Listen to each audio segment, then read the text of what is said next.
Галиме Тимиргазина, Кырмыскалы ауылы. Хағынам.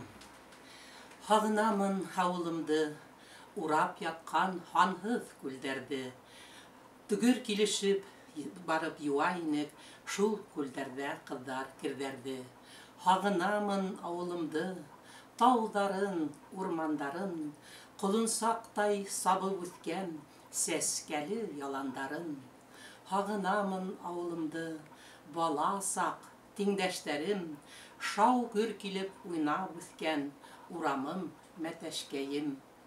Хағынамын ауылымды, шишмәлекте, һыҙатал һырттарын, ауылыма иҫерткес тәмен биргән ҡуйы умарталыҡ буйҙарын.